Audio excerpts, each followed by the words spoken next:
로고스의 지혜, 십자가의 로고스라는 제목으로 말씀을 함께 나누려고 합니다. 바울이 고린도 교회에 쓴 편지는 어떤 의미에서 교회 바로 세우기라고 하는 프로젝트를 위한 충실한 안내서라고 말할 수 있을 것 같습니다. 교회들마다 상황들은 조금씩 차이가 있기는 하겠지만 저는 이제 이 팬데믹을 지나가면서 with 코로나 어떤 교회든지 다시 교회를 바로 세워야 할 시점에 처하게 될 것이라고 생각합니다. 당장 예배 생활하는 것이 흐트러져 있는 성도들도 적지 않다고 하는 이야기를 친구 목회자들을 통해서 이렇게 저렇게 듣게 됩니다. 코로나라고 하는 현실이 우리로 하여금 경건의 생활을 제대로 하지 못하게끔 만드는, 그러지 않아도 그 경건한 습관을 세우는 것이 쉬운 일이 아닌데 그나마 있었던 경건의 습관마저도 무너질 수 있는 상황들이 이 코비드를 통해 만들어진 것이 사실이죠. 그래서 저희들에게 이 고린도 전후서라고 하는 편지는 참 적실하다라는 생각을 하게 됩니다. 왜냐하면 여러분, 고린도 교회에 바울이 보낸 편지는 바울이 처음 고린도 교회에 방문해서 복음을 전하고 선교사로 그들에게 1년 반 동안 하나님 말씀을 가르쳐서 만들어진 것이 바로 고린도 교회 아니었겠습니까? 그런데 그 고린도 교회가 지금 복음으로부터 일탈해 있습니다. 그래서요, 고린도전서 편지를 보면 고린도 교회가 어떤 부분에서 일탈해 있는가 하는 내용들을 보게 되어지고, 그 고린도 교회라고 하는 거울을 통해서 과연 우리의 신앙은 어떤 것인지 스스로를 돌아볼 수 있게 하는 효과가 있다는 것이죠. 고린도 교회의 가장 큰 문제는 교회가 세상하고 너무나 많이 닮아 있다고 하는 것입니다. 고린도 전후서를 묵상할 때요, 고린도 교회가 가지고 있는 가장 큰 문제점은 교회가 세상하고 너무 똑같다는 거예요. 하나님은 교회를 세상으로부터 불러내셔서 세상과 구별되게 하기 위해서 교회를 세우신 것인데, 교회가 세상하고 너무 똑같은 상황이 되어 있는 것이죠. 저는 오늘날의 상황이 그래서 고린도전서라는 편지가 우리한테 매우 적실하다라는 생각을 하게 됩니다.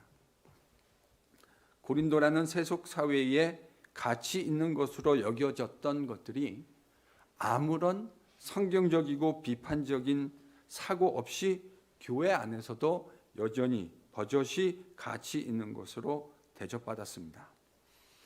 고린도 교회의 사람들은 당대 최고 학문이라고 했던 헬라 철학을 추앙했던 것 같습니다. 그 당시 그레코 로만 사회에 유명한 헬라 철학자들이 얼마나 많이 있었습니까? 그런 전통 안에 있는 사람들, 철학자들, 철학을 당대 최고의 학문으로 생각했고, 철학자들은 어디를 가든지 가장 우수한 엘리트로 대접받았습니다. 여러분, 그 당시 문화를 보면요, 철학자가 지나가면 그 철학자가 지나가는 길을 바라보면서 사람들이 절을 하곤 했어요. 이게 그 당시 헬라 철학과 헬라 철학을 대하는 그레코 로만 사회의 문화였습니다. 제가 지금 헬라 철학 자체가 문제가 있다라고 말씀드리려고 하는 것이 아니에요. 여러분, 철학이라는 것이 왜 나쁜 겁니까? 인간 세상의 이치, 암과 인생에 대한 깊이 있는 사색과 그런 것들이 왜 나쁜 것이겠습니까? 도리어 그런 사고 없이 살아가는 것이 더 안타까운 일이겠죠. 그래서 철학은 자체로 나쁜 것이 아니에요. 철학은 참으로 귀한 것이고 때로 그 안에 귀중한 깨달음이 있는 것이 사실입니다. 그런데 그런 세상 속에 살면서 고린도 교회 성도들은 수사학과 헬라 철학적 지혜에 매료된 나머지 그리스도의 복음마저도 그것이 말의 지혜인 것인 것 정도로 취급했던 것 같습니다. 어떻게 알 수 있을까요? 오늘 본문 17절을 보면 바울이 하는 이야기를 들을 수 있습니다. 같이 읽죠. 본문 17절입니다. 시작. 그리스도께서 나를 보내심은 세례를 베풀게 하려 하심이 아니요 오직 복음을 전하게 하려 하심이로되 말의 지혜로 하지 아니함은 그리스도의 십자가가 헛되지 않게 하려 함이라. 지금 바울이 자신을 하나님께서 고린도의 교회에 보내신 이유가 뭐라고 설명하고 있습니까? 복음을 전하게 하기 위함이다. 그런데 복음을 전하는데 바울이 뭘로 하지 않는다고 얘기하죠? 말의 지혜로 하지 않는다. 바울이 말하려고 하는 이게 도대체 무슨 내용인가를 좀 잘 알려면 여러분 이 바울이 사용하고 있는 언어 유희를 사용해야 합니다. 제가 지지난주에 코비드에 확진이 돼가지고 어쩔 수 없이 방에 처박혀 있었습니다. 다른 사람을 감염시키지 말아야 하니까 셀프 쿼런틴 하고 있었는데 무료하잖아요. 그래서 넷플릭스에서 드라마 한 편, 한국에서 지금 뭐 또 넷플릭스에서 유행하는 그 우영우라고 하는 자폐 신드롬을 가지고 있는 변호사 이야기. 거기 보면 그 언어 유희를 이 우영우 변호사가 하잖아요. 자기를 소개할 때 저는 앞으로 읽어도 거꾸로 읽어도 이름이 우영우입니다. 기러기 토마토 스위스 인도인 별똥별 우영우. 여러분 이런 걸 보고 우리가 언어 유희라고 말하죠. 바울이요 지금 언어 유희를 사용하고 있어요. 근데 번역이 좀 안타깝긴 해요. 여러분 17절을 보면 바울이 말의 지혜라고 표현했습니다. 이 말의 지혜라고 하는 이 표현에서 바울이 이 말이라고 하는 단어, 바울이 쓴 단어는 로고스입니다. 그러니까 로고스의 지혜로 하지 않는다. 바울은 이제 그렇게 표현한 거예요. 근데요, 여러분 18절은 어떻게 시작하죠? 18절 같이 읽어보겠습니다. 시작. 십자가의 도가 멸망하는 자들에게는 미련한 것이요 구원을 받는 우리에게는 하나님의 능력이라. 여러분 이제 18절을 시작하는 어구가 십자가의 도 이렇게 돼 있죠. 이 십자가의 도라고 했을 때 바울이 사용한 어순에는 도가 먼저 나와요. 근데 이 도가요 바로 로고스입니다. 그러니까 바울이 지금 어떻게 말하고 있는 거냐면요. 이걸 좀 이렇게 운율을 살리려면 여러분 이럴 때 이제 그 창의적인 지혜가 필요한 거잖아요. 그래서 제가 그 넷플릭스 보니까 기러기 토마토 이거 여러분 영어로 그대로 트랜스리터레이트 하면 미국 사람들 알아들을 수 없잖아요. 그러니까 이거를 지혜롭게 번역. 여러분 이런 게 번역의 어려움이겠죠. 바울이 지금 17절에는 말의 지혜로 하지 않는다라고 얘기했습니다. 이게 바로 세상적인 로고스의 지혜로 하지 않는다. 내가 복음 전함은 세상적 로고스의 지혜로 하는 것이 아니다. 뭐로 한다는 거죠? 18절에 보면 십자가의 로고스로 한다. 너희들이 말하는 그 세상의 로고스로 복음을 설명하는 것이 아니고 내가 말하는 복음은 십자가의 로고스다. 이게 지금 바울이 사용한 워딩이에요. 그래서 이럴 때는 정말 원어를 살려내지 않으면 이게 그 의미가 잘 안 담겨요. 그러니까 바울은 지금 뭐라고 했냐면 세상적인 로고스의 지혜로 복음을 증거하는 것이 아니고 그리스도의 십자가의 로고스로 복음을 증거하는 것이다. 이렇게 말하고 있는 것입니다. 그런데 여러분 철학적 로고스를 자랑하고 있는 사람들 그런 사람들한테 십자가의 로고스를 이야기하는 것은 어떻게 보면요 참 미련한 일일 겁니다. 왜 그럴까요? 세상적 로고스는 반짝거리는 화려하고 세련된 것이기 때문에 그래요. 여러분 우리가 철학자들의 어떤 그 유명한 스테이트먼트를 보면 우리가 때로는 생각하지도 못하고 그냥 쉽게 넘겼던 것들을 아주 깊은 통찰과 사색을 통해서 표현해내는 것들을 보게 될 때가 있잖아요. 그럴 때 여러분 어떻습니까? 저는 무릎을 탁 치게 돼요. 그렇구나. 진짜 그렇구나. 그 깊은 철학적 사색과 통찰이 절대로 나쁜 것이 아니죠. 그러니까 세상의 로고스는 참으로 세련된 겁니다. 말을 할 때 아무렇게나 말하는 사람이 아니라 매우 정제되어진 깊은 사색과 통찰과 묵상을 가지고 있는 사람의 말은 달라요. 여러분, 세상의 로고스라는 건 그런 거예요. 깊은 사색이 있고 통찰이 있고 묵상이 있는 언어. 그런 세상의 로고스는 세련된 것입니다. 당대 최고의 철학적 학문이 바로 이 그레코 로만 사회의 헬라 철학 아니었습니까? 그런 사람들에게 바울이 지금 세상적인 로고스가 아니라 십자가의 로고스를 이야기하고 있는 것입니다. 여기서 한 가지 중요한 질문이 필요합니다. 여러분, 그러면 이 세상 지혜를 담고 있고 또 지혜를 담지하고 있는 철학을 비롯한 이런 철학적인 학문에 대해서 지금 바울이 필요 없다라고 하는 이야기를 하려고 하는 것일까요? 여러분, 그게 바울이 지금 말하려고 하는 진이라고 생각하십니까? 저는 아니라고 생각합니다. 바울은 헬라 철학 이런 거 다 필요 없는 거다라는 일반론을 펼치고 있는 것이 절대로 아니에요. 이럴 때 참 주의가 필요하죠. 뭐 이야기하다 보면 어떤 것을 강조해서 이야기하는 것은 필연적으로 다른 것들을 덜 강조할 수밖에 없는 상황들이 만들어지죠. 근데 그런 이야기를 덜 강조하는 것을 마치 전혀 중요하지 않다라고 하는 것으로 생각하는 것은 또 하나의 오류일 수 있습니다. 바울이 지금 여기서 하고 있는 이야기를 잘못 이해해서 바울이 마치 철학과 같은 학문 활동 이런 것들을 싸잡아서 아무런 필요도 없고 가치도 없는 것이라고 이야기하는 것은 바울이 말하려고 하는 진의가 아니에요. 그래서 저는요, 참 균형 감각이 중요하다고 생각합니다. 어떤 것을 강조할 때 필연적으로 강조될 수 없는 부분이 있다는 사실을 인지하는 것 참 중요해요. 그래서 중요한 게 뭐냐면 항상 핵심을 붙잡는 겁니다. 제 인생의 모토가요 뭐냐면 핵심을 알 때까지 학습하라입니다. 제대로 알지 못하면요 늘 변죽을 울리기 쉬워요. 근데 제대로 깨닫고 나서 그 변죽을 울렸던 과거로 생각하면 정말 쥐구멍에라도 들어가고 싶은 마음이 듭니다. 그래서 본질을 알 때까지 학습하는 건 참 중요해요.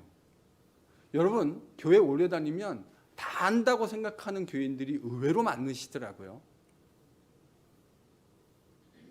근데요, 정말 내가 제대로 알고 있는지 끊임없이 돌아보는 일은 우리를 참으로 경건하게 하고 하나님 말씀 앞에 스스로를 그렇게 성찰하게 만드는 일은 우리를 경건하고 유익하게 만들어 줍니다. 바울이 지금 일반적인 세상 학문 아무런 필요 없다, 쓸모없다 이렇게 말하는 것 아니에요. 그렇게 말하는 게 바로 침소봉대입니다. 바울은 세상에 존재하는 철학을 비롯한 인문과학, 자연과학 이런 것들 학문 일절 필요 없는 거다라는 과격한 이야기를 하고 있는 것이 아닙니다. 그럼 어떤 분이 저한테 이렇게 말씀하실 것 같아요. 목사님, 지금 본문에서 바울이 somehow 그런 세상적 로고스가 아무런 가치가 없는 것처럼 이야기하고 있는 것도 사실 아닙니까? 여러분, 그렇잖아요. 바울이 지금 그 세상적 로고스를 somehow 무가치한 것처럼 이야기하고 있는 것이 사실이잖아요. 틀림없어요. 바울은 지금 그 세상적 로고스가 어떤 의미에서 가치가 적다고 하는 이야기를 하고 있는 것이 사실이에요. 그러면 바울이 말하려고 하는 진의가 무엇인가? 바울이 말하려고 하는 그 세상적인 로고스에는 어떤 문제가 있는가? 21절이 세상 로고스가 가지고 있는 문제점을 이야기해 주고 있습니다. 같이 읽습니다. 시작. 하나님의 지혜에 있어서는 이 세상의 자기 지혜로 하나님을 알지 못함으로 하나님께서 전도에 미련한 것으로 믿는 자들을 구원하시기를 기뻐하셨도다. 여러분, 세상 로고스가 가지고 있는 문제점 21절을 보면 문제점이 있어요. 그게 그 자체로 아무런 철학과 이런 인문학, 자연과학이 아무런 의미가 없다 이런 말이 아니고요. 세상적 로고스가 가치가 부분적으로 있는 것이 사실인데 문제가 하나 있어요. 심각한 문제가 있습니다. 그게 뭐죠? 그 세상 로고스를 가지고는 하나님을 알 수 없어요. 이게 바울이 세상 로고스를 지금 평가절하하고 있는, 비교적 평가절하하고 있는 핵심적인 이유입니다. 세상 로고스를 통달하고자 한들, 통달한다고 한들 그게 불가능하죠. 여러분, 미국의 박사라고 하는 것도 얼마나 이게 제한된 공부인지 모릅니다. 박사학위하고 박사학위를 받는 것도 참 어렵죠. 몇 년씩 정말 도서관에 앉아서 죽을 똥 살 똥 연구하고 공부해야 미국에서 박사학위 하나 받게 되는 겁니다. 절대 쉬운 과정이 아니에요. 그런데 그 박사학위 받고 난 다음 날 어떤 생각이 드는지 아십니까? 내가 도대체 뭐를 알고 있는 것인가? 내가 정말 뭐를 알고 있는 것인가? 내가 알고 있는 것보다 모르는 것이 비교도 할 수 없을 만큼 현저하게 많다고 하는 사실을 정직하게 박사학위를 받은 사람은 깨닫게 되는 거예요. 세상의 로고스에 대해서 통달하는 사람이 없어요. 그러나 설령 통달하게 된들, 박사학위를 몇 개씩 받는다고 한들 그거 가지고 하나님 알 수 없습니다. 이게 세상 로고스의 문제예요. 그래서 필요한 것, 하나님이 어떤 분이신지 알고 그분이 우리를 위해 가지고 계신 계획이 무엇인지 알고 그 계획 속에서 하나님이 무엇을 행하셨는지 알려면 세상 로고스가 아니라 뭐가 필요하다고요? 십자가의 로고스가 필요하다고요. 바울이 지금 그렇게 얘기하고 있는 거예요. 그래서 바울은 세상에 있는 철학과 로고스가 하나도 의미가 없기 때문이 아니라 그거 가지고는 하나님이 어떤 분이시며 하나님이 우리와 함께 아름다운 교제를 누리기 위해서 행하신 일이 어떤 것인지 우리가 가늠도 할 수 없기 때문에 세상 로고스가 별로 중요하지 않은 것처럼 이 본문에서 이야기하고 있는 것입니다. 바로 그런 이유 때문에 바울은 20절에서 세상의 지혜로운 사람들의 목록을 열고 하죠. 지혜 있는 자, 선비, 학자라는 말일 겁니다. 변론가, 레토릭을 구사하는 유려한 철학자를 말하는 것이죠. 그들을 예로 들면서 그들의 지혜로는 하나님과 하나님이 가지고 계신 계획이 어떤 것인지 알 수 없다는 사실을 강조하고 있는 것입니다. 세상 로고스의 문제가 뭐라고요? 그것만으로는 하나님과 세상을 향한 그분의 지혜와 섭리를 도무지 가늠조차 할 수 없다는 데 있습니다.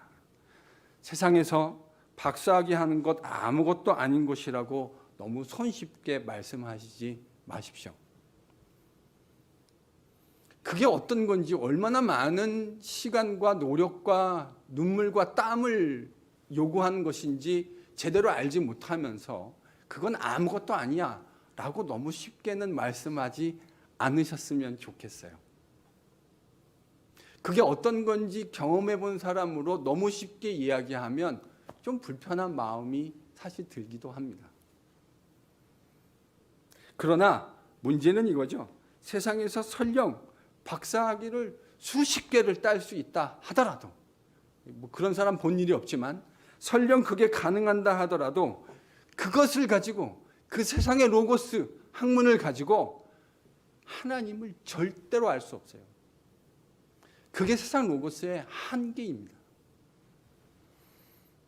박사학위 하나 받는 거 얼마나 지난하고 힘든 과정입니까? 그러나 그 공부 자체를 통해서 그 수많은 고민과 연구를 통해서 인생과 창조 세계에 대한 하나님의 섭리 제대로 건드릴 수도 없어요. 그 근처에 접근조차 할 수 없다고요. 바로 이것이 세상 로고스의 한계입니다. 여러분이 엔지니어링으로 박사를 하고요. 여러분이 물리학으로 박사를 하고 어떤 세상 학문으로 세상 로고스에 통달한 자가 된다 한들 그걸 가지고 하나님이 우리를 향해서 어떤 계획을 가지고 계시고 인류를 향한 그 계획이 어떻게 그분을 통해서 표현되었는가 가늠조차 할 수 없어요. 여러분 이게 바로 세상 로고스의 한계입니다. 그런데 하나님의 십자가의 로고스는 바울은 지금 이런 문맥에서 십자가의 로고스, 왜 십자가의 로고스가 중요합니까? 거기에 하나님께서 가지고 계신 그 뜻이 표현되어 있기 때문이에요. 그것이 하나님의 능력과 지혜이긴 한데 이거는 바울이 살고 있는 문맥에서는 스캔들일 수밖에 없어요. 왜 그렇습니까? 23절이 그 이야기를 해주고 있습니다. 함께 읽죠. 23절입니다. 시작. 우리는 십자가에 못 박힌 그리스도를 전하니 유대인에게는 거리끼는 것이요 이방인에게는 미련한 것이로되. 여러분, 지금 바울이 세상 로고스를 자랑하고 있는 고린도 교회 성도들에게 나는 세상 로고스가 아니라 십자가의 로고스를 당신들에게 전하러 왔습니다. 이렇게 얘기했습니다. 근데 이 말이요, 참 스캔들하게 들렸을 거예요. 왜 그렇죠? 그것은 십자가의 로고스라고 하는 이 십자가라는 것이 그레코 로만 사회와 유대 사회에서 가지고 있는 이미 전이해, 선이해가 있기 때문입니다. 우리는 십자가가 구속, 하나님의 우리를 사랑하심이라고 해석하지만 이미 그레코 로만 사회와 유대 사회에서 이 십자가는 그들의 독특한 문화권 안에서 이미 전이해를 가지고 해석되고 있었어요. 여러분, 그레코 로만 사회에서 십자가는 뭘 의미했습니까? 로마에 반역한 사람이 당하는 최후의 응징입니다. 네가 감히 로마에 대해서 반기를 들었어? 반기를 든 사람을 가장 잔인하고 극악무도하게 죽이는, 수치스럽고 진을 빼서 죽이는 방법이 십자가였어요.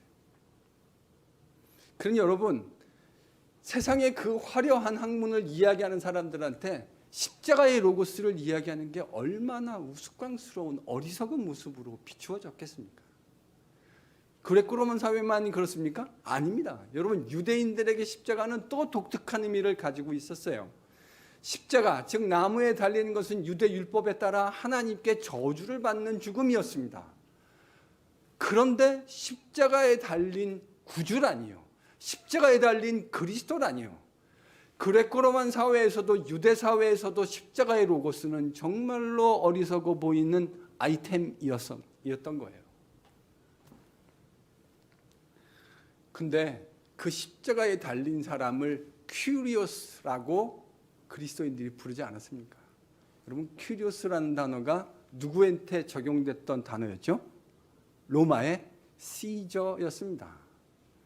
그 당시 그레코 로만 사람들은 로마의 황제였던 시저를 큐리오스라고 불렀습니다. 그런데 지금 그리스도인들, 고린도 교인들은 누구를 큐리오스라고 부르고 있죠? 십자가에 달리신 예수님을 큐리오스라고 부르고 있는 거예요. 여러분, 이게 얼마나 우스꽝스럽고 얼마나 볼품없는 이야기로 들렸겠습니까? 우리 문화에서도요, 각각의 문화 속에서 이걸 받아들이는 거죠. 그레코 로만 문화 속에서 십자가에 달린 퀴리오스. 여러분, 퀴리오스는 십자가에 달리지 않아요. 퀴리오스는, 그레코 로만 사회에서 퀴리오스는 십자가에 달 수 있는 권한과 능력을 가지고 있는 사람이었어요. 근데 뭐 퀴리오스가 십자가에 달렸다고요? 그러니까 고린도 교인들은 바로 그런 문화권 안에서 십자가의 로고스를 자랑할 수가 없는 거예요. 그들이 괜히 십자가의 주님을 자랑하지 못했던 것이 아닙니다. 그러니까요, 복음을 전할 때도 그런 십자가 이런 것들은 싹 제외해 놓고 자기들의 입맛에 맞는 것들, 그럴 수밖에 없는 거예요. 바로 이런 컨텍스트에서 바울이 십자가의 로고스를 부르짖고 있습니다. 그러면 바울은, 지금 바울이 그레코 로만 문맥이 뭔지 모릅니까? 바울은요, 그레코 로만 문맥 속에서 자라난 사람입니다. 바울이 유대교에서 십자가가 뭐를 의미하는지 몰랐을까요? 바울은 유대교 율법에 통달한 사람입니다. 그 당시 가장 유려한 가말리라고 하는 최고의 랍비 밑에서 최고의 랍비 교육을 받은 엘리트 가운데 엘리트였다고요. 그런데 이런 문맥을 너무 잘 아는, 그레코 로만 문맥도 잘 알고 있고 유대 문맥도 둘째가라면 서러운 바울이 왜 십자가에 달리신 그리스도, 십자가의 로고스를 자랑하며 부르짖고 있을까요? 그 이유를 바울은 24절에서 이렇게 표현해 놓았습니다. 바울이 이 문맥에서 십자가의 로고스를 자랑하는 이유 24절입니다. 함께 읽죠. 시작. 오직 부르심을 받은 자들에게는 유대인이나 헬라인이나 그리스도는 하나님의 능력이요 하나님의 지혜니라. 여러분 지금 바울이 그레코 로만과 유대 문맥에서 십자가가 뭐를 의미하는지 얼마나 스캔들러스한 이야기인지를 너무 잘 알고 있는데 그런데도 불구하고 십자가의 로고스를 자랑하고 있습니다. 왜요? 그것이 하나님의 지혜와 능력이기 때문입니다. 세상 로고스 아무리 많이 알아봐야 하나님이 우리에게 어떤 능력과 은혜와 지혜를 베푸셨는지를 알 수 없어요. 그런데 십자가의 로고스를 보면 뭐가 보이냐면 하나님이 우리를 얼마나 사랑하셨는가, 하나님이 그런 우리를, 자격 없는 우리를 위해서 얼마나 지혜로운 방법을 고안해내셨는가, 그 십자가를 통해서 우리를 구속하고 속량하고 하나님의 것으로 구입하셔서 펄체스하셔서 하나님의 사람으로 새로운 세상을 살아가게 만드는 그 하나님의 지혜와 지식의 부요함과 능력을 십자가의 로고스를 묵상하면 알게 되는 거예요. 그래서 바울은 십자가의 로고스가 하나님의 지혜와 능력인 것을 알기 때문에 자랑하고 있는 거예요. 내가 그리스도의 십자가에 못 박히신 것 이외에는 당신들 앞에서 알지 아니하기로 작정하였습니다. 세상에 갇혀 있는 학문이 얼마나 반짝거리는지 바울이 몰라서가 아니에요. 바울은 어떤 의미에서 고린도 교회 성도들을 어떤 사람에게 내놔도 그런 부분에 있어서도 전혀 꿀릴 것이 없는 사람이었어요. 유대인 중에 유대인이고 히브리인 중에 히브리인이고 율법이라면 자신의 동갑자들보다 영갑자들보다 훨씬 더 많이 헌신해서 열심히 특심이 있는 사람이었다. 그런데도 바울은 십자가의 로고스를 자랑합니다. 왜냐하면 그 십자가의 로고스가 하나님의 지혜와 능력의 핵심이기 때문입니다. 하나님 앞에서 영원히 죽어 마땅한 인간들, 그들을 구해낼 수 있는 유일한 하나님의 능력과 방법이 십자가이기 때문입니다. 새로운 창조의 세상을 만들어내시는 하나님의 역설적인 방법이 바로 십자가이기 때문입니다. 새로운 창조의 세상에서 예수 그리스도가 하나님이 왕으로 등극하시는 하나님만의 놀라운 방법과 지혜가 바로 십자가였기 때문입니다. 그래서 바울은 세상의 로고스가 진정한 의미의 로고스가 아니라 십자가의 로고스야말로 진짜 로고스라고 고린도 교회 성도들에게 부르짖고 있는 겁니다. 다시 말씀드리지만 세상의 로고스가 불필요한 것이라는 의미가 아닙니다. 세상의 로고스는 그 나름대로의 가치와 의미를 가지고 있습니다. 그러나 십자가의 로고스와 비교되고 견주어졌을 때 비교조차 할 수 없는 가치를 가지고 있다고 하는 것이죠. 왜요? 세상의 로고스 가지고는 도무지 하나님이 어떤 분인지 제대로 가늠조차 할 수 없고 그분을 알 수 없기 때문입니다. 오직 십자가의 로고스만이 우리를 하나님께로 안내해주고 그분과 교제할 수 있게 하고, 바로 그 이유 때문에 바울은 십자가의 로고스를 자랑하고 있는 겁니다. 그래서 어리석어 보이는지 알아요.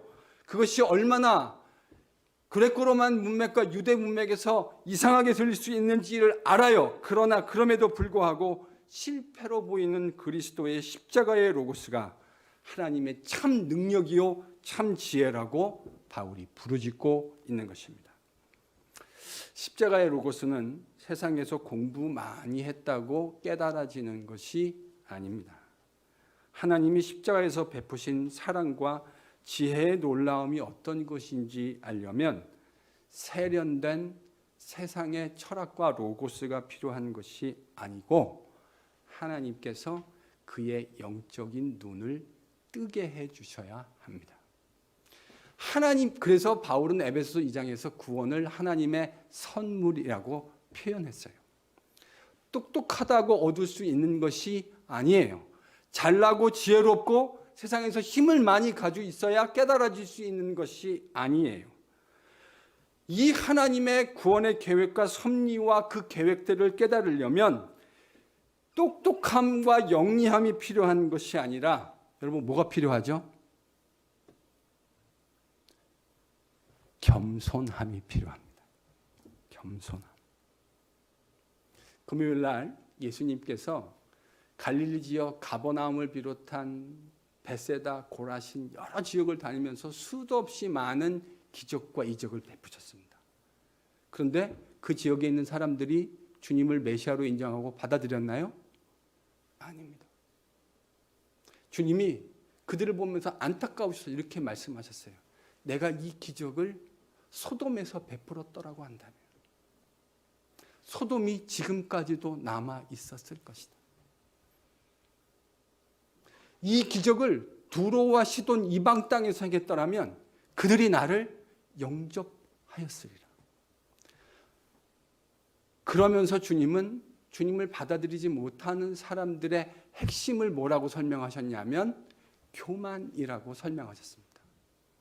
자기가 스스로 지혜 있다고 생각하는 사람들. 그래서 주님이 그 이야기를 하시면서 이 이야기를 하시다가 딱 하나님에 대해서 이렇게 기도하시는 장면이 나오죠. 아버지요, 이것을 스스로는 지혜롭다 하는 사람들에게는 감추시고 어린아이와 같은 사람들에게 알게 하신 것을 찬양합니다. 여러분, 그 문맥에서 성경 공부 때 했지만 어린아이라는 말의 의미가 뭐죠? 스스로 지혜 있다고 생각하지 않는 사람입니다. 스스로 내가 다 알고 있다고 어줍지 않게 제대로 알지도 못하면서 알고 있다고 생각하지 않는 사람, 바로 그런 사람에게 십자가의 로고스가 어떤 것인지 하나님은 알려주십니다. 세상을 구속하시고 새롭게 만드시는 새로운 세상의 신비가 무엇인지 알게 되고 그 하나님이 그것을 어떻게 이루셨는지를 깨닫게 되기 위해서 필요한 건 지혜와 똑똑함이 아니에요. 뭐가 필요하다고요? 겸손함. 저는 개인적으로 교만을 죄악의 핵심으로 이해하는 목사입니다. 목사님, 뭘 가지고 교만이 죄악의 핵심이라고 이야기하는 거죠? 여러분, 교만한 사람들, 우리의 교만했던 시절을 보십시오. 교만한 사람은요, 사물을 제대로 볼 수 없습니다. 교만에는요, 우리의 신경과 이해를 마비시키는 능력이 있어요. 그래서 마땅히 봐야 할 것을 보지 못하게 하고 마땅히 생각해야 할 것들을 생각하지 못하게 하는 것. 여러분, 이게 교만의 특징이에요. 창세기 3장의 죄악의 핵심은 교만이에요. 하나님과 동등되려고 하는 마음. 사실 인간은 하나님과 동등될 수 없습니다. 그에 의해서 만들어지고 그에게 절대적으로 의존하며 살도록 고안되어진 것이 바로 인간이에요. 그런데 교만한 인간이 하나님과 동등되려 했고 바로 그 교만 때문에 하나님의 은혜를 담아낼 수 없었던 것이죠. 오늘 박학규 장로님이 기도하시면서 그 성경 공부 내용을 가지고 기도하셨습니다. 저는 살면서 교만한 사람 안에 하나님의 은혜가 담기는 것을 본 일이 없습니다. 교만한 마음에는요, 하나님의 은혜가 담길 수 없습니다. 바로 그런 의미로 교만이 패망의 선봉이라고 성경은 이야기하고 있는 거예요.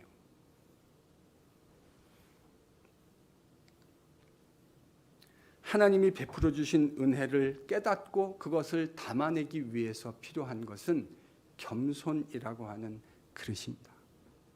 하나님이 겸손한 자를 사랑하십니다. 하나님이 겸손한 자를 긍휼히 여겨주십니다. 그런데 하나님은 교만한 자를 멀리하십니다. 교만한 자의 끝이 실패와 패망이라는 것을 우리로 하여금 보게 하십니다. 하나님이 십자가의 로고스를 통해 베푸시는 은혜를 누리는 데 있어서 내가 세상에서 많은 것들을 배웠습니다. 내가 얼마나 많은 것들을 알고 있는지 아십니까? 내가 얼마나 세상에서 많은 능력이 있는지를 아십니까? 라고 교만한 태도로 반응하는 것은 하나님의 은혜를 누리는데 절대 도움이 되지 않습니다. 도움이 되지 않는 정도가 아니라요, 가장 큰 방해만 될 뿐입니다. 그런 태도로 일관해서는 하나님의 은혜를 절대로 경험할 수 없어요. 바로 이런 맥락에서 교만이 패망의 선봉이라고 이야기하는 겁니다. 지금 고린도 교회 교인들의 문제가 바로 여기에 있었습니다.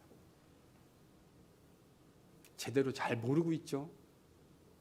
십자가의 로고스, 그걸 알아야 되는데 세상에 철학적 로고스의 지혜를 가지고 복음을 설명하려고 하는 이 어리석은 사람들, 그래서 그거를 조금 더 유려하게 잘할 수 있는 사람들을 지지하고 그런 사람들을 중심으로 사람들이 나누어져서 서로 다투고 있었던 것 아닙니까?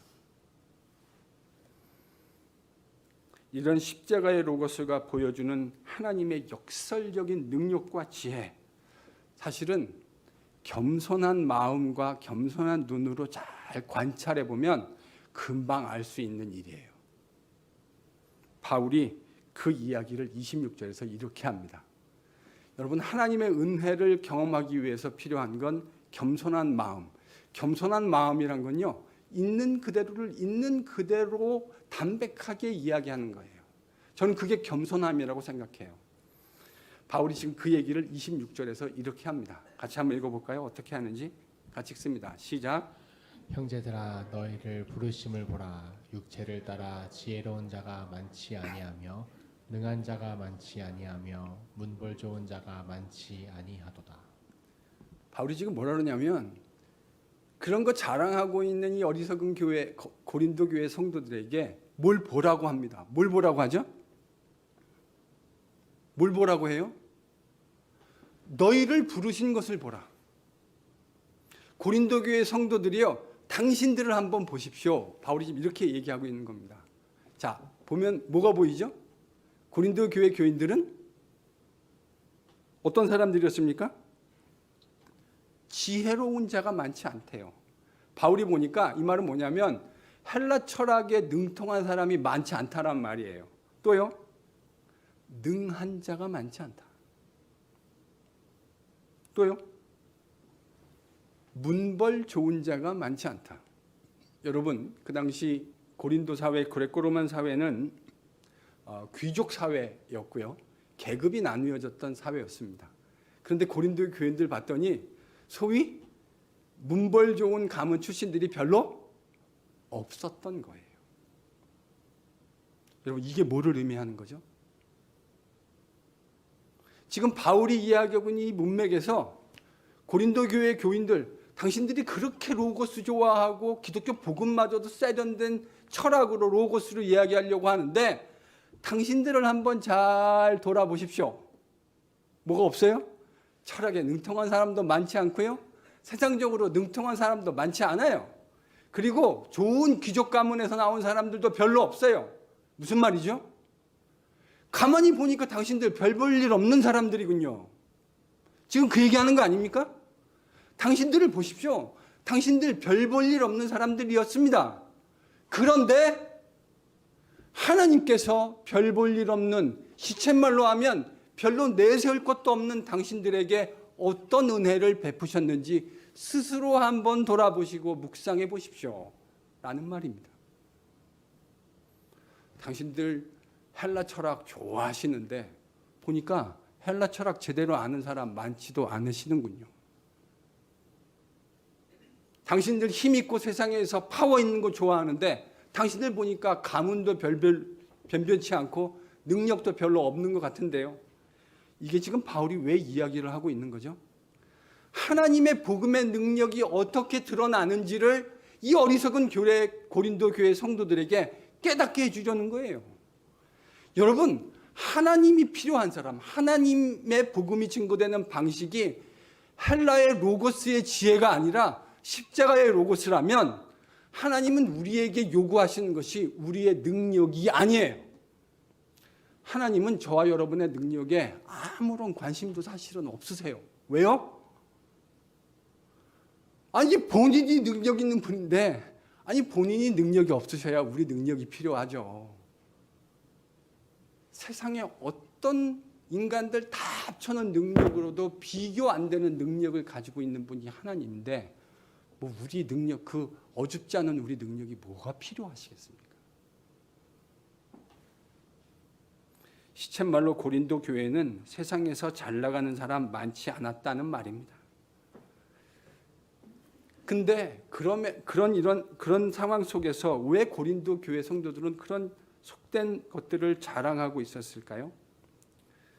하나님의 복음의 능력과 지혜가 십자가의 로고스를 통해서 드러난다는 사실을 제대로 알고 있지 못했기 때문입니다. 보십시오. 제대로 알아야 될 걸 알지 못할 때 이런 일들이 항상 일어나는 거예요. 그게 하나님의 진짜 능력과 지혜가 된다는 것을 제대로 깨달았다면 여러분, 세상 로고스 가지고 하나님의 지혜와 능력의 부요함을 담아낼 수 없다라는 걸 너무 잘 아는데 어떻게 그런 것들을 자랑할 수 있겠습니까? 이걸 자랑한다는 것 자체가 아직 알아야 할 걸 알지 못했다는 것에 대한 가장 강력한 반증이에요. 그러니까 하나님의 복음 증거를 위해서도 똑똑하고 지혜로운 세상의 로고스가 필요할 것이라고 어리석게 착각하고 있었던 것이죠. 바울은 그런 사람들에게 하나님의 복음 전파와 하나님 나라의 복음 증거를 위해서 필요한 것은 똑똑한 사람들이 아닙니다 라고 이야기하고 있는 것입니다. 도리어 똑똑하고 지혜로운 사람들은 하나님이 하시는 일에 방해가 될 확률이 좀 더 높아요. 늘 그런 건 아니지만 오히려 많이 배우고 똑똑한 사람들이 겸손하기가 더 어렵습니다. 공부를 많이 못했다고 이 말은 항상 겸손하다는 말은 아니에요. 그것도 아닌 것 같아요. 별로 많이 못 배우셨는데도 은근히 교만한 분들도 의외로 있더라고요. 그런데요, 많이 배우고 세상에서 봤을 때 저 사람은 정말 많은 것들을 가지고 있다고 생각하는 사람은 겸손하기가 더 어려운 것 같아요.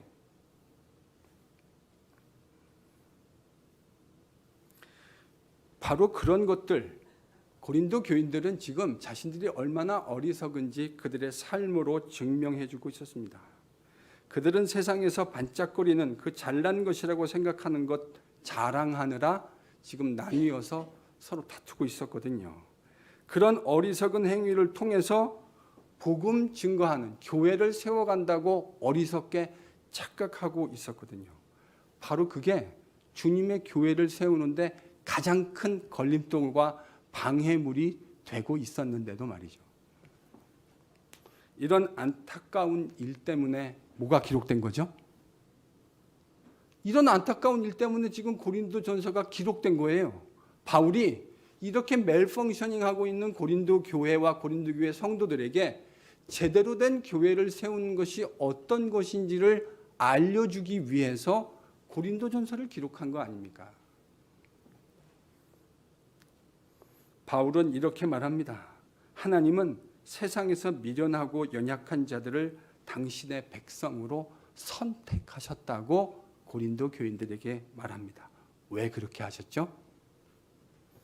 하나님에게 필요한 사람은 똑똑하고 많이 배우고 문벌 좋은 사람이 아니기 때문입니다. 어린아이와 같이 내가 연약하고 부족할 뿐만 아니라 하나님의 은혜와 도우심이 없으면 단 한순간도 살아갈 수 없는 연약한 존재라는 사실을 있는 그대로 인정하는 사람들을 통해서 여러분 하나님의 몸된 교회, 주님의 몸된 교회는 세워진다는 사실을 믿으실 수 있기를 축원합니다. 아멘은 하셨지만요, 제가 잘 믿겨지지는 않습니다.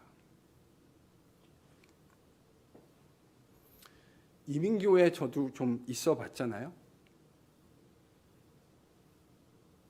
제가 교회 이름은 밝히지 않겠지만 모 교회는 세상의 명문대 출신이 아니면 장로 후보로도 입후보할 수 없습니다. 제가 지금 거짓부렁을 얘기하는 게 아니고요. 실제로 제가 본 교회의 이야기를 말씀드리는 거예요. 그 교회 장로가 되려면요, 소위 말하는 한국이나 미국의 명문대학교 출신 아니면 이 부모조차 할 수 없어요. 여러분, 지금 이게 이민교회의 현실입니다. 우리의 현 주소라고요. 아직 뭘 몰라도 한참 모르고 있는 것이죠. 예수 그리스도의 복음을 세상의 로고스를 통해서, 철학적 로고스를 통해 전하겠다고 하는 이 어리석은 자들, 십자가의 로고스의 능력과 하나님의 지혜와 부요하심이 뭔지 가늠조차 못하고 있는 것이죠. 바울은 지금 고린도 교회 성도들에게 그들이 미천한 가운데 있을 때 부름받았다라는 사실, 그런데 그 속에서 여전히 세상의 지혜와 세상의 로고스를 자랑하고 있다고 지적하면서 그들을 의도적으로 부끄럽게 만들고 있습니다. 저는 그래서요, 부끄러움은 참 좋은 거라고 생각합니다. 부끄러움을 느끼지 못하는 게 진짜 안타까운 거예요. 그 드라마 얘기 하나 할까요? 그 변호사가 이런 얘기를 하더군요. 자기가 부정 취업했다고 생각하고 그거를 또 커버업 해주려는 아빠한테 내가 오롯이 부끄럽게 할 수 있도록 내어버려 두십시오. 저는 그 대사가 너무 마음에 들었어요. 오롯이 부끄럽게 할 수 있도록 내어버려 두십시오. 여러분, 그 부끄러움을 느껴야 다시는 똑같은 부끄러운 짓을 행하지 않을 수가 있는 거예요. 세상에 있는 사람, 제가 모르겠습니다. 그 작가가 크리스찬인지 모르겠는데요. 세상에 있는 사람들도 이 정도 알고 있어요.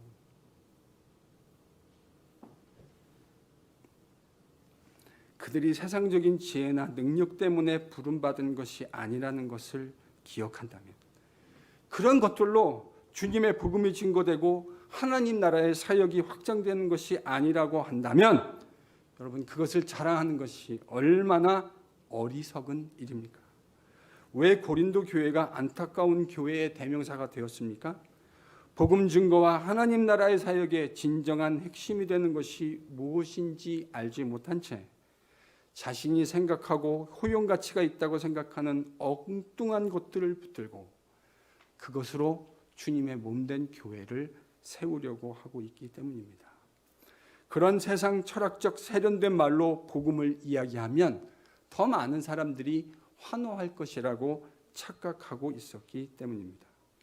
오늘 본문에서 로고스의 지혜를 추앙하고 자랑하고 있는 고린도 교회 성도들 가운데 십자가의 로고스를 목 놓아 부르짖고 있는 바울을 묵상하면서 우리는 뭘 묵상하고 깨달았고 배워야 할까요? 저는 이거 하나만은 우리가 꼭 기억해야 된다고 생각해요. 주님의 몸된 교회는 유능한 사람에 의해서 세워지는 것이 아니라 어린아이와 같이 겸손한 사람들을 통해서 세워진다는 사실을 깨달아야 합니다. 여러분 좀 아멘 좀 하시죠? 진짜 아멘입니다. 이민교회는 특히나 더해요. 그래도 이민교회 오신 분들은 한국에서 나름대로 바닷물 건너 오신 분들 아닙니까?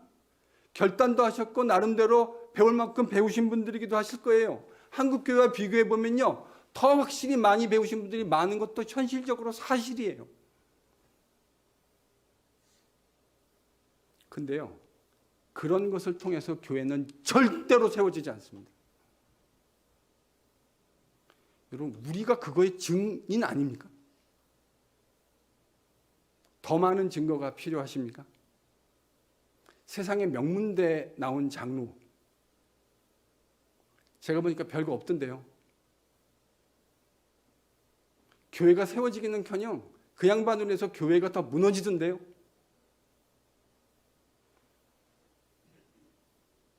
주님의 교회는 똑똑하고 지혜로운 사람들, 세상에서 많이 배웠고 힘 있는 사람들에 의해서 세워지는 것이 아니라 주님 앞에 어린아이처럼 겸손한 태도로 나의 연약함과 모든 일들 속에서 하나님의 지도하심을 간절히 사모하는 사람들을 통해 세워지고 복음이 진인보하게 된다고 하는 사실을 우리가 마음의 신비에 분명히 새겨야 할 겁니다. 이걸 머리로만 아니라 진정으로 믿는 목사와 성도들이 많아져야 돼요. 그래야 교회가 건강해지는 겁니다. 저는 오늘 본문을 묵상하면서 속고 있는 것이 고린도 교회 성도만은 아닐 것이라고 생각하게 되었습니다. 오늘날 이민교회와 조국교회를 보면서 저는 이민교회와 조국교회가 참 많이 약해져 있다고 생각합니다. 연약해진 이강택 목사의 다리처럼 참 많이 이민교회와 조국교회가 연약해져 있구나 하는 생각을 하지 않을 수가 없어요. 그 핵심 이유는 우리가 성경이 이야기하는 복음의 본질과 교회의 본질로부터 상당히 멀어져 있기 때문이라고 생각해요. 교회를 교회답게 세우는 데 필요한 것은 명문대를 나온 유능한 리더들이 아닙니다. 오히려 그런 자격 요건은 주님의 교회를 건강하게 세운데 걸림돌이 될 확률이 더 높아요. 기본적으로 성경이 이야기하는 죄의 핵심이 교만입니다. 교만한 인간들은 그런 것들을 자랑거리로 삼을 가능성이 훨씬 더 농후하기 때문입니다. 사랑하는 성도 여러분, 다시 복음의 기본기로 돌아가십시다. 제가 고린도전서를 여러분하고 묵상하려고 하는 이유가 바로 이거예요. 우리는요, 안다고 생각하지 말아야 합니다. 이제 정말 우리가 제대로 알고 있는지 복음의 기본기로 다시 돌아가야 합니다. 우리는 주님의 은혜가 없으면 아무것도 아닌 존재라고 하는 이 실체적인 진실 앞에서 새로 서야 합니다. 그 은혜를 어린아이와 같이 사모하는 마음으로 돌아가야 합니다. 주님의 복음과 하나님 나라와 주님의 몸된 교회를 위해서라면 세상에 있는 그 어떤 반짝이는 아름다운 것도 다 배설물처럼 여길 수 있는 마음에서 진정으로 그렇게 생각할 수 있는 기독교의 영성이 회복되실 수 있기를 축원합니다. 이런 모습이 회복될 때 고린도 교회는 다시 한번 타락한 고린도라는 도시에서 주님의 영광스러운 교회로서 자신의 사명을 감당해 나갈 수 있게 될 겁니다. 이 참다운 회복이 NGPC 가운데도 임하기를 간절히 축원합니다.